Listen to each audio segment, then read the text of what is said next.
Bon, donc j'ai parlé des récits, des organisations, et des formes d'organisation et de démocratie interne. Et finalement, on a le troisième élément important relativement novateur de Podemos, c'est son financement. J'ai dit que pour s'inscrire à Podemos, il n'y a pas une adhésion, il n'y a pas une cotisation à faire. Donc, alors, comment se finance Podemos? Donc, Podemos, les premières années, les premières 2 années, c'est financé via des dons. Des dons, bon, c'est assez classique.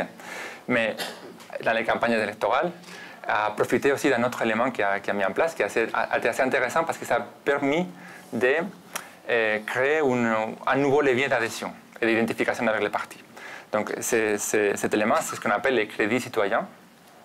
Donc, au lieu d'aller demander de l'argent aux banques pour faire la campagne, par exemple, je ne sais pas si vous savez, Mélenchon a demandé, je ne sais pas si c'est 3 ou 8 millions d'euros à la banque pour pouvoir faire sa campagne. C'est tout à fait légitime parce qu'il faut organiser ce qui se passe aujourd'hui. Tout à fait. Sauf que Podemos a essayé de un peu se débarrasser de la pression des banques. Et, en fait, les banques ont eu un levier très fort d'influence dans les partis politiques espagnols, mais aussi dans les partis français, et via ces crédits qu'on demande pour faire les campagnes électorales. Donc, tous les grands partis espagnols sont hyper endettés à hauteur de dizaines de millions d'euros. En France, l'UMP a été endetté au-dessus de 100 millions d'euros en 2012. Et même le PS, pour sortir de cette dynamique, on s'est interdit dans les statuts de parti qu'on a voté tous, on s'est interdit de faire recours aux prêts bancaires. Donc on a fait recours aux prêts, des prêts aux sympathisants. Donc les dernières campagnes, on pouvait faire des prêts de 100, 500, 1000 euros, jusqu'à 1000 euros, qu'on a fait. Et ensuite, suite aux résultats des élections, il y a une subvention électorale, une subvention qui est liée aux résultats des élections. Et donc, du coup, Podemos récupérer cet argent via cette subvention qui est postérieure, qui est suite aux résultats électoraux. Et on a rendu cet argent. Ça, ce que vous voyez là, c'est le... Tu peux l'expliquer tout. Oui, donc c'est le nombre de donations. Et vous voyez, c'est un peu comme Bernie Sanders. Donc, la plupart des gens ont prêté entre 5 et 10 euros. Mais c'est avec ce type de donations que Podemos s'est financé en 2014. Et donc, grâce à ce type de donations, et puis pour les campagnes électorales, il y a eu des prêts, parce qu'après, nous, on pouvait prêter 1000 euros, mais après, ça, ces donations, les prêts, c'était après remboursé une fois on recevait l'argent de l'Assemblée nationale. Donc, en gros, aujourd'hui Podemos demande plus d'argent. Il y a aussi un autre danger. On vit exclusivement des subventions qui sont dans la loi d'aujourd'hui. Pas seulement des subventions. Il y a un autre élément assez intéressant qui a mis en place Podemos et qui fait partie aussi de son discours et de sa stratégie discursive et d'adhésion, qui est la limitation salariale. C'est-à-dire, tous les élus à Podemos, dans l'Assemblée nationale ou dans les assemblées régionales ou au Parlement européen, ont un salaire limité à 3 fois le SMIC. Bon, 3 fois le SMIC, en Espagne, c'est pas beaucoup, hein, c'est 2200 euros. Le SMIC est à 740 à peu près. Donc c'est un peu plus de 1250 euros. Donc ouais, il est vraiment très bas. C'est un des points forts du programme, c'est évidemment d'augmenter le SMIC. Donc tous ces gens-là sont à 2200 euros, que ce soit au Parlement européen ou dans les mairies, par exemple Manuela Carmena aussi, une limitation salariale.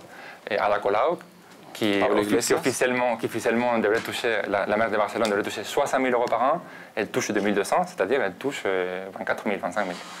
Et donc, qu'est-ce qu'on fait? Comme on n'a pas réussi, au moins à l'Assemblée nationale, ni au Parlement européen, à que tout le monde baisse son salaire, parce que les autres groupes votent contre les baisses salariales, donc avec l'excédent entre les 2200 par mois et par exemple au Parlement européen, c'est 6 000 euros de salaire net. Après, il y a tous les compléments et tout ça, mais entre ces 2200 et ces 6 000 euros, on a mis tout ça dans une caisse. Maintenant, comme on commence à avoir beaucoup de loups, cette caisse commence à monter. Donc, une partie va au financement du parti, donc on n'a plus besoin de demander aux adhérents. Mais une autre partie va à un programme qui s'appelle Impulsa et qui est assez intéressant, qui est un programme qui essaie de mettre en place une sorte de mesures de contre-société. C'est-à-dire, on utilise une partie de cet argent pour faire un appel d'offres à la société civile, à des projets solidaires, de mise en place des éléments écologiques, de prise de conscience sur la question, par exemple, du féminisme ou des droits LGBT, etc. Donc on fait en gros un appel et demi par an avec des sommes totales de 300 000, 500 000 euros à déployer. Et nous tous, on peut tous participer, mais n'importe qui peut participer. Il n'y a pas besoin d'être adhérent de Podemos et on vote les projets qui nous paraissent les plus intéressants. Donc l'idée, c'est de faire un élément un peu de contre-société, c'est-à-dire cette société que nous on voudrait mettre en place, ces éléments que nous on voudrait impulser une fois qu'on est au gouvernement, et les faire déjà directement, à petite échelle évidemment, parce que 600 000 euros à la taille d'un budget de l'État, c'est rien, mais qui nous permettent de montrer aussi quelles sont nos valeurs, qu'est-ce qu'on voudrait mettre en place. Voilà. Donc, je voudrais souligner ces 3 éléments. Peut-être après, on pourra discuter d'autres choses si vous avez envie, de droite-gauche, de populisme, si je vous lance un peu la possible question. Peut-être, puisqu'elle a posé la question, on pourrait aussi discuter un peu sur les niveaux de participation qu'il y a à Podemos. Donc à Podemos, il y a, disons, 3 types de participation. Il y a d'un côté, il y a les gens qui votent Podemos, qui, comme on va voir, c'est autour de 5 millions de personnes. Il y a les gens qui sont inscrits à Podemos et qui c'est autour des sympathisants, c'est autour d'un demi-million.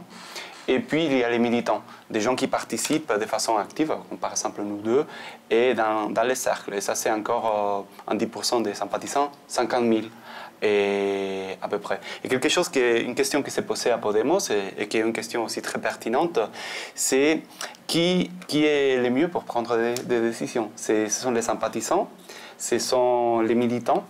Et donc, c'est les militants qui lisent dans les journaux tous les jours ce qui se passe à Podemos, qui sait exactement le jour à jour de ce qu'il y a dans les partis, ou c'est les sympathisants qui s'intéressent un peu à la politique, mais qui n'a pas le temps de suivre dans un journal ce qui se passe chaque jour, qui est trop occupé par son boulot, par une recherche de travail, mais que, dans un certain sens, il a aussi une conscience de ce qui est bon pour la société et ce qui est juste.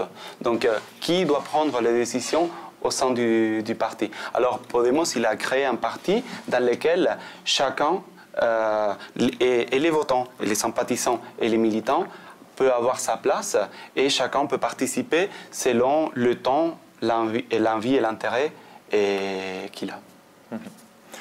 Ok. Donc, je pense qu'on peut s'arrêter là sur cette question-là et peut-être on peut parler un peu de ce bilan ensuite. Après 3 ans d'existence de Podemos, on peut peut-être parler de ça. Oui, donc peut-être on peut juste faire un rappel sur les résultats aux dernières élections. Donc vous voyez ici les changements entre 2011 et 2015. Et même si PS a 90 sièges et Podemos 69, donc un nombre de voix, il y a juste un 1%. Donc PSOE, il a obtenu 22%, Podemos 21%, mais c'est la loi électorale qui fait qu'il y ait autant de différences.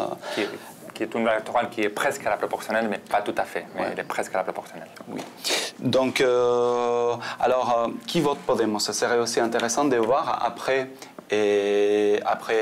3 ans, comment Podemos a réussi à avoir plus de 5 millions de voix et qui vote Podemos, parce que ça va nous permettre aussi de voir qu'est-ce qu'il faut faire pour aller au-delà de ces 5 millions de votes. Alors, comme je disais, Podemos, le premier Podemos, c'est celui des élections européennes, qui était très frais, qui était très radical. Donc ça, c'était un parti qui a été voté par les gens politisés qui étaient plus à gauche. Mais petit à petit, ça a été commencé, donc c'est les gens précaires qui ont commencé à voter Podemos. Alors Podemos, il est le premier parti en Espagne, ça je pense que c'est quelque chose d'assez important, et parmi les moins de 45 ans. Donc toutes les personnes qui n'ont pas vécu la transition espagnole, donc leur premier choix, c'est Podemos. Donc Podemos est aussi le premier parmi ceux qui vivent dans des grandes villes de plus de 100 000 habitants. En Espagne, il y a une trentaine de villes de plus de 100 000 habitants. Et Podemos, c'est les premiers aussi parmi ceux qui ont des études secondaires ou universitaires. S'il y a une faille dans Podemos, dans ces sociologies de son votant, c'est que c'est un vote très masculin. Donc il y a plus d'hommes qui votent Podemos que de femmes. Et donc, ok. Oui. Je vais vous demander de ne plus jouer avec les stylos parce que je... Ok. Sur le tableau, il y avait Ciudadanos. C'est quoi? Ciudadanos. Ah, Ciudadanos, donc, je ne sais pas si c'est un peu comme notre ami Macron. C'est un parti, donc il y a toute une histoire aussi qu'on explique dans le livre, parce que c'est un nouveau parti quand Podemos est né, et donc il y a le président de la 5e banque la plus importante d'Espagne, le Banco Sabadell, qui a dit en public ça serait bien s'il y avait un Podemos un peu plus à droite, un peu moins radical. Et alors, Ciudadanos, c'était un parti qui était un parti régional juste en Catalogne. Et donc, après ça, il s'est répandu en toute l'Espagne. Il a eu le soutien des journaux espagnols, El País, El Mundo, etc. Et ça a permis un peu de freiner la croissance des Podemos. Et donc, c'est un parti qui est en chute. Donc, chaque fois qu'il y a eu des élections, donc les sondages... peut-être, ce sera pareil, on ne sait pas. Donc, chaque fois, les sondages lui donnaient 22% et puis ils arrivaient à avoir 14%. Et ça a été un parti qui a eu tout le soutien des médias espagnols et qui ont obtenu un bon score. Donc, eux, ils disent, leur slogan, c'était « Podemos, c'est les changements radicaux. Nous, on est les changements sans ça. Tranquilles. Les changements tranquilles. Voilà. Et donc, au lieu de parler le peuple et la caste, eux, ils parlaient du vieux et du nouveau. Et donc, eux, ils étaient nouveaux. Podemos était nouveau. Et dans ce sens-là, les autres étaient les vieux. Et donc, ils jouaient dans le fait juste d'être nouveaux. Mais maintenant, ils sont en chute, puisqu'ils soutiennent le vieux. Et donc, leur discours ne tient plus trop.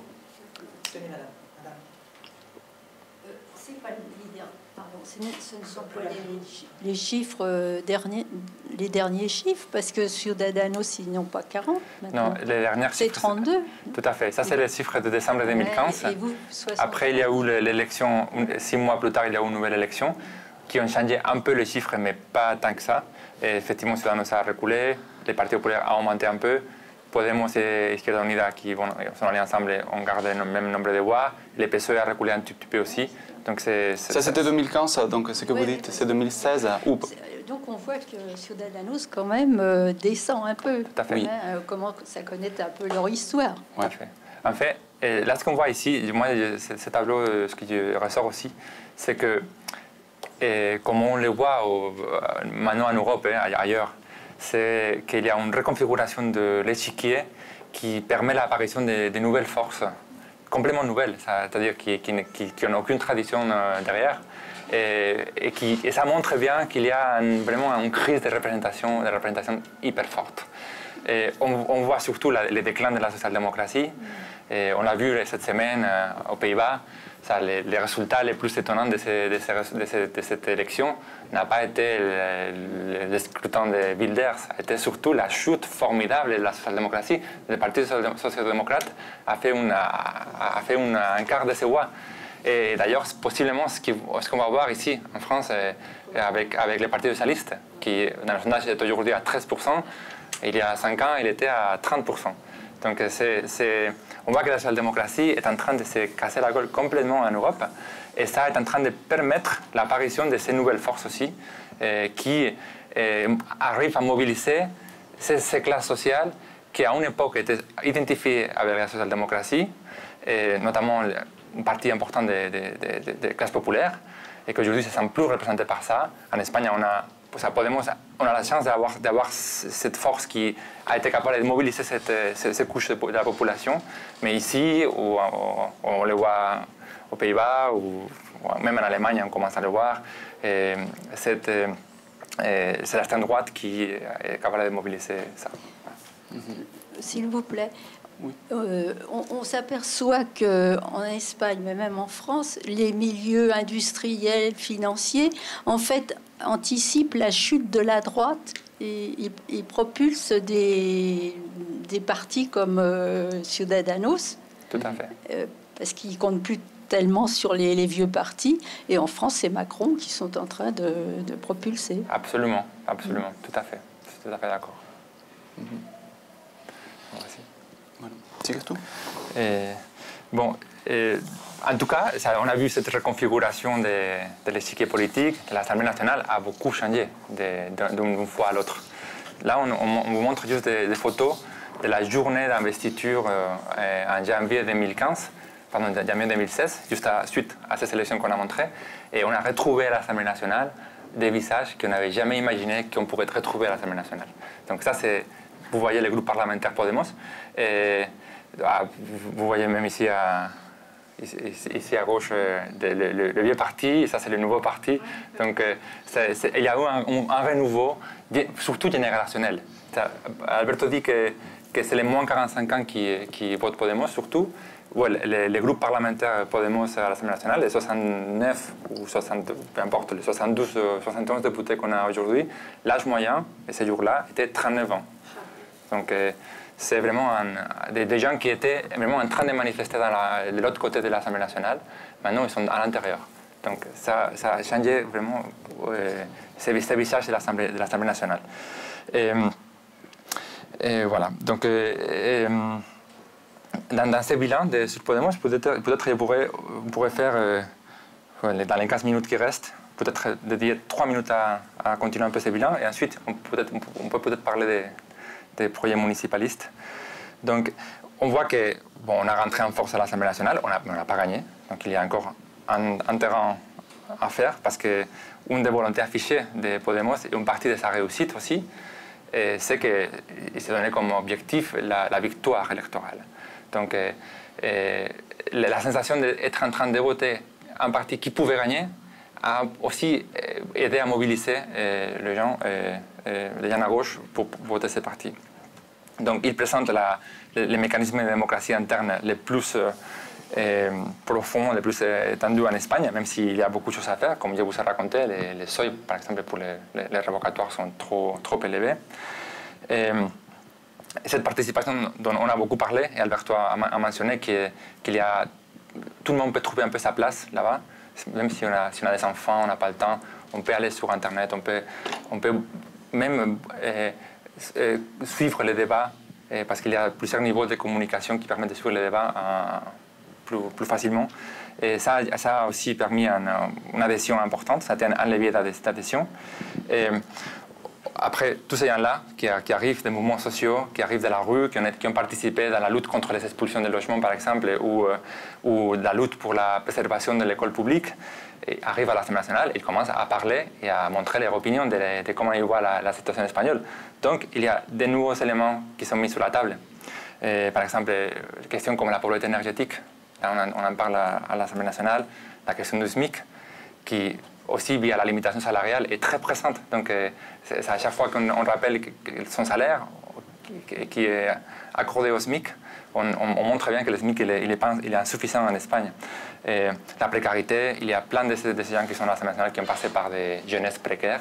Et d'ailleurs, par exemple, juste pour vous donner un exemple, ces 2200 €, qui peut paraître pas beaucoup, c'est le salaire le plus élevé qu'a jamais touché Pablo Iglesias, par exemple. Ou la plupart d'eux, Ada Colau, Íñigo Errejón et compagnie. Voilà. D'autres éléments que Podemos a mis aussi beaucoup en avant. Alberto parlait du fait qu'il y a plus d'hommes que de femmes qui votent Podemos, et ça c'est une question assez intéressante à analyser. Mais lié à ça, à cause de ça, Podemos a développé, surtout à partir des résultats des élections de 2015, tout un arsenal de mesures féministes et des mouvements féministes qui a beaucoup alimenté. Il faut dire aussi que même si Podemos il est plus voté par d'hommes que par des femmes, les groupes parlementaires de Podemos, c'est les seuls qui ont moitié d'hommes et moitié femmes au Parlement. Tout à fait. Et finalement, juste pour un élément en plus, l'arrivée de Podemos, comme je viens de commenter un peu tout à l'heure, a aussi généré de fortes tensions au sein du PSOE, du Parti socialiste espagnol. Pour plusieurs raisons. D'abord parce que tous ces éléments de participation, le PSOE avait du mal à justifier l'opacité de la prise de décision à son sein, quand il avait à côté un parti qui était hyper ouvert, avec ces votes complément ouverts. Et aussi, avec à l'Assemblée nationale, le PSOE a eu besoin d'un soutien à gauche. Il a fallu qu'il choisisse s'il voulait un soutien à gauche ou s'il préférait soutenir la droite.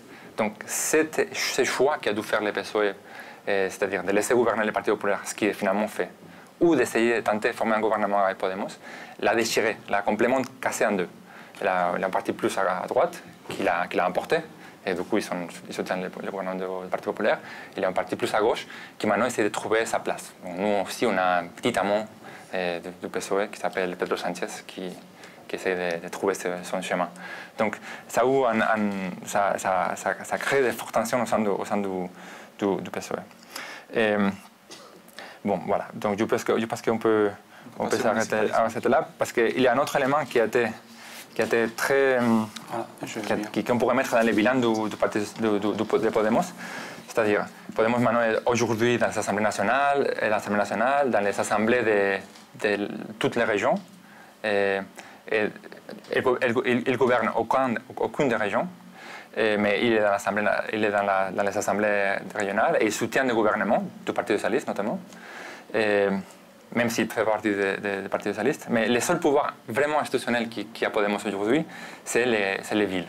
C'est les villes. C'est les plus grandes villes d'Espagne. Il y a Madrid, il y a Barcelone, il y a Valencia, il y a Saragosse, il y a Cadiz, il y a Santiago de Compostela, La Coruña. Donc les plus grandes villes espagnoles. Donc en tout, c'est 7,3 millions de personnes qui sont gouvernées localement par Podemos. Et voilà. Et il gère un budget annuel de 8 milliards d'euros. Donc, ça c'est un élément assez intéressant de Podemos. Podemos a laissé la liberté à ses militants au niveau local d'autogérer leur participation aux élections municipales. Donc, ce qui a fait qu'avec d'autres mouvements sociaux qui étaient déjà en place, des mouvements qui étaient déjà en train de réfléchir à la question de la ville, ils ont formé de grandes coalitions, ils ont formé des listes citoyennes à ces grandes villes. Et ils l'ont emporté. Ils ont gagné, comme dit Alberto, Madrid, Barcelone, Saragosse, Valence même, avec le soutien d'un parti de gauche. Et on a très vite compris, même juste après quelques mois de la victoire la prise de ces villes, qu'en fait, les villes étaient un levier de transformation beaucoup plus important qu'on l'imaginait. Pour ces raisons. D'abord, le processus de constitution de listes à l'échelle locale, où on est en train de construire une liste avec des gens qu'on connaît, où on est en train de construire un programme qui va agir sur notre quartier, sur des choses qu'on touche directement, qu'on touche tous les jours, a à nouveau permis à beaucoup de gens de se mobiliser et de se politiser. D'un coup, on est en train de faire des assemblées dans les quartiers pour décider quels équipements ou quelle priorité on voulait donner aux politiques du quartier. Ça, c'était déjà dans la construction du programme. Donc, la construction du programme et de listes a eu un levier d'adhésion et de participation et d'appropriation de la politique, de ce qui est politique, assez importante.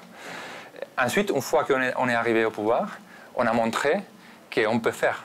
C'est-à-dire, on nous dit toujours que la politique, c'est pour les experts, c'est pour la classe politique, c'est pour les gens qui savent, les familles, non, des politiques. Mais non, nous, on sait faire aussi. Et on sait faire même mieux que les autres. Donc, juste pour vous donner des exemples, donc, dans les deux grandes villes, les deux plus grandes villes espagnoles, Madrid et Barcelone, surtout Madrid, qui a été très endettée, est une ville hyper endettée, parce qu'on a eu 20 ans de gouvernement de droite, qui a vraiment gaspillé de façon pas possible. Donc, de l'arrivée de cette nouvelle mairie soutenue par Podemos, mais avec d'autres mouvements sociaux, d'autres collectifs sociaux, et la dette a commencé à baisser parce qu'on a tout simplement arrêté d'utiliser des voitures pour tous les élus. Et on a revu les contrats qu'on avait passés avec des entreprises. Et on a vu qu'on était en train de payer des choses que l'on n'avait pas besoin de payer. Et donc, avec toutes ces économies, on a commencé à réduire la dette. Et donc, ils ont montré qu'ils pourraient faire. Et aussi, ces villes ont montré qu'on peut s'attaquer même aux grands oligopoles qui ont le pouvoir économique en Espagne. Donc, les grands oligopoles économiques en Espagne sont en gros les banques et l'énergie. Ça, c'est deux parmi d'autres. Il y a d'autres. Hein. Il y a aussi la grande distribution, mais les banques et l'énergie. Donc, comment on s'attaque à ces oligopoles? Bon, déjà, par exemple, pour la question de l'énergie, on voit qu'à Barcelone et à Cadiz, on a monté une entreprise municipale de distribution de l'énergie qui s'occupe de la distribution d'énergie qui avant était, si on ne le crée pas, c'est dans des mains d'entreprises privées. On distribue toute l'énergie à tous les équipements municipaux, y compris les écoles. Donc c'est une grande partie de la consommation d'électricité d'une ville. Et pas seulement la distribution, qui aussi permet facilement aux gens, aux citoyens de partager leur production à la maison, parce qu'en Espagne, on produit pas mal avec des panneaux solaires. Toutes les nouvelles constructions depuis 2005 ont un panneau solaire au toit. Donc, permet de vendre et d'échanger cette énergie facilement. Et, voilà. Mais aussi, par rapport à la question des banques, par exemple, on introduit énormément de clauses sociales dans les contrats publics. Et une clause qu'autant Madrid que Barcelone ont introduit, c'est de ne pas travailler avec des entreprises qui ont des affaires avec des paradis fiscaux. Donc là, d'un coup, le local est en train de poser une question qui affecte au niveau global. Donc on ferme une porte, au moins avec l'argent public, on ne va pas travailler avec des entreprises qui soutiennent ce type de fonctionnement.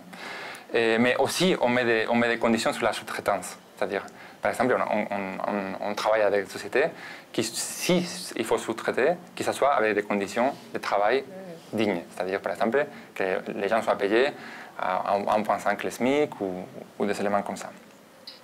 Et il y a aussi la question de la réappropriation de la monnaie, pour continuer sur la question des banques. Donc, les monnaies alternatives, ça existe dans beaucoup d'endroits. Mais bon, Barcelone, c'est quand même une ville de 1,6 million d'habitants qui est en train de mettre en place une monnaie alternative, c'est une monnaie parallèle, avec laquelle on pourra payer les impôts. Et on va donner des microcrédits pour que des sociétés, des entreprises locales puissent commencer à travailler. Et donc, il y a cet élément. Il y a aussi une volonté importante de remunicipaliser des services qui soient gérés directement par la ville. On a évidemment des budgets participatifs, des éléments comme ça. Mais on cherche activement à impliquer les citoyens dans la prise de décision publique. Donc, il y a tout un plan de revitalisation des assemblées de quartier pour que ces assemblées de quartier, des conseils d'arrondissement, puissent avoir une vraie influence dans la vie de la politique. Et juste pour vous donner un chiffre, donc il y a 15 jours, peut-être un peu plus, un mois, il y a eu ce qu'on appelait la semaine de la participation à Madrid, où on a soumis au vote des Madrilènes une série de propositions, 2 portées par la mairie, 2 portées issues des propositions citoyennes, assez importantes. C'était sur la piétonisation de certaines aires de la ville, auxquelles ont participé 200 000 personnes, qui est à peu près un peu moins de 10% de la population, mais parce qu'il y a 3, quelques millions d'habitants à Madrid. Bon, on a travaillé la mémoire historique, ce que le gouvernement central n'était pas en train de faire, et on a surtout aussi, un élément assez intéressant, c'est qu'on a aussi, à partir des institutions, on a montré que la désobéissance est possible et en fait intéressante. Qu'est-ce que je veux dire par ça? Bon, dans les villes espagnoles, comme dans les États, comme l'État espagnol ou comme la France, il y a une sorte de pacte de stabilité. Vous connaissez le pacte de stabilité de l'Europe, donc sur le niveau de dépenses publiques, sur les déficits. Bon, pour les villes espagnoles, il y a une loi nationale qui fixe ça et qui fait que quand on a un superavit dans les comptes de la ville, tout superavit doit aller directement à payer la dette de ces villes. Bon, ces villes, on dit non. Nous, on a un superavit parce qu'on a géré très bien. Et ces villes sont en superavit en ce moment. Mais ces superavits, une partie importante, on ne va pas l'utiliser pour rembourser la dette, on va l'utiliser pour augmenter les politiques sociales de la ville. Et donc, ils se font gronder par le gouvernement central qui menace de porter plainte contre elles, parce qu'il y a une loi. Mais ces villes tiennent. Et au bout d'un moment, peut-être ça va faire un clash, mais ce qui est intéressant de ces villes, c'est qu'ils sont une partie hyper importante de la population qui soutient ces mouvements de désobéissance institutionnelle. Donc, on redécouvre dans ces pouvoirs municipaux tout un tas d'éléments de politique et de politisation et d'action qui nous surprend un peu, mais qui peut-être n'est pas si surprenant que ça. Il ne s'agissait pas, ici en France, il y a quand même des éléments assez intéressants dans cette direction. Dans les années 70, au début des années 80, il y avait le municipalisme communiste, par exemple, qui a quand même permis à un certain nombre de villes d'avoir des politiques vraiment sociales, de s'équiper, de faire des équipements accessibles à tous. Il y a des éléments qu'on a oubliés un peu, parce qu'il y a une réaction de la part du gouvernement central pour éviter que ça puisse réémerger, mais que maintenant on redécouvre un peu en Espagne et qui est assez intéressant. Et en fait, je pense que cette idée de la prise de pouvoir par les villes, c'est-à-dire de la transformation à partir des villes, est une idée qui commence à se répandre aussi en Europe. Et ces villes-là, déjà, sont en train d'essayer de former des réseaux de villes en Europe pour avoir un poids de négociation vis-à-vis de la Commission européenne et du Parlement européen. Et là, je ne sais pas si vous savez quel est le panorama ici dans les Yvelines, mais moi, je regarde un peu autour et je vois qu'il y a beaucoup de bouillonnements liés à cette crise de la représentation qu'on vit aussi en France, et particulièrement à gauche. Mais je vois qu'il y a beaucoup de mes camarades militants ici en France, moi aussi, qui trouvent que la prise de pouvoir du Palais d'Hiver, est vraiment compliquée. Il faut essayer, il faut y aller. Mais la prise de ville semble peut-être plus accessible et avec un levier de transformation assez important. C'est-à-dire que ces citoyens qui sont dans ces villes et qui voient qu'on peut faire autrement, qu'ils peuvent se politiser, qu'ils peuvent s'impliquer, ensuite vont aller voter dans les élections nationales, ils vont répandre un peu cette façon de faire. Donc, on voit qu'il y a un élément dans les municipalismes, dans les nouveaux municipalismes assez important. Et je pense que d'ici, en 2020, quand il y aura les prochaines élections municipales ici en France, je crois qu'il va y avoir plein de candidatures citoyennes. Et je vois déjà des mouvements assez importants qui commencent à se mettre en place. Et je pense que ça serait vraiment intéressant et je vous invite fortement à vous impliquer dans ce type de mouvement parce qu'ils peuvent avoir une portée plus importante que l'on imagine.